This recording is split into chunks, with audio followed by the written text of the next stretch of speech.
Hey guys, അപ്പോൾ finally നമ്മുടെ ഗെയിമിൽ ന്യൂ ഒരു ക്ലൈമറ്റ് മോഡിൻ്റെ അപ്ഡേറ്റും കാര്യങ്ങളൊക്കെ വന്നിട്ടുണ്ട് ഗൈസ്. അപ്പോൾ ഇനി ഇത് എന്ന് വരും, അപ്പം എപ്പോൾ വരും, എങ്ങനെ രീതിയിലൊക്കെ വരണമെന്നും കാര്യങ്ങളൊക്കെ നമ്മുടെ ഡെവലപ്പർ ചോദിക്കാൻ പറഞ്ഞിട്ടുണ്ട് ഗൈസ്. അപ്പം നമ്മൾ അതിനെപ്പറ്റിയൊക്കെ ഒന്ന് ചർച്ച ചെയ്യാനാണ് നമ്മൾ ഇന്നത്തെ വീഡിയോയിൽ വന്നേക്കുന്നത് ഗൈസ്. അപ്പം ഇതെന്ന് പറയുമ്പോൾ ഒരു സൺസെറ്റ് തീമിൽ വന്നേക്കുന്ന ഒരു ക്ലൈമറ്റാണ് ഗൈസ്.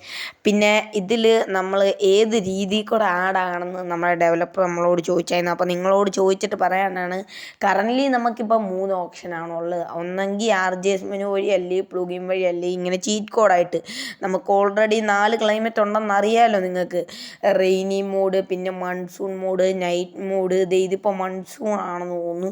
അങ്ങനെ കുറച്ചുണ്ടല്ലോ. അപ്പോൾ ഇതിങ്ങനെ ചീറ്റ് കോഡായിട്ട് വേണോ, RGS മെനു ആയിട്ട് വേണോ, അതൊക്കെ നിങ്ങളോട് ചോദിച്ചിട്ട് പറയാനാണ് ഗൈസ് പറഞ്ഞത്. അപ്പം നിങ്ങൾക്ക് 3 ഓപ്ഷൻ ഞാൻ തരാം.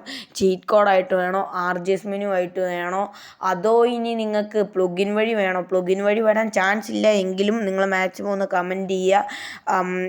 എങ്ങനെയാണ് വേണ്ടതെന്ന് നിങ്ങൾ കമൻറ്റ് ചെയ്യുക. അതിനനുസരിച്ചായിരിക്കും നമ്മുടെ ഡെവലപ്പർ കൊണ്ടുവരുന്ന കമൻറ്റ് ചെയ്താൽ മാത്രമേ അത് ഉറപ്പായിട്ടും കൊണ്ടുവരുള്ളൂ. പിന്നെ ഗൈസ്, ഇതൊരു നല്ല സൺസെറ്റ് തീമിൽ തന്നെയാണ്, എനിക്ക് ഇഷ്ടപ്പെട്ടു. പിന്നെ നിങ്ങൾക്ക് ഇഷ്ടപ്പെട്ടോന്നും കാര്യങ്ങളോ ഒക്കെ നിങ്ങളൊന്ന് കമൻറ്റ് ചെയ്യാൻ ശ്രമിക്കുക. മാക്സിമം നിങ്ങളുടെ കമൻറ്റിനനുസരിച്ചായിരിക്കും നമ്മുടെ ഡെവലപ്പർ ഇതൊക്കെ കൊണ്ടുവരുന്നത്. പിന്നെ നമ്മുടെ MCQ കാറും കാര്യങ്ങളൊക്കെ കൊണ്ടുവന്ന വീഡിയോ നമ്മൾ ചെയ്യുന്നതായിരുന്നു. അപ്പോൾ ഇത്രയൊക്കെ ഉള്ളൂ. Tata, love you all, take care guys, Tata.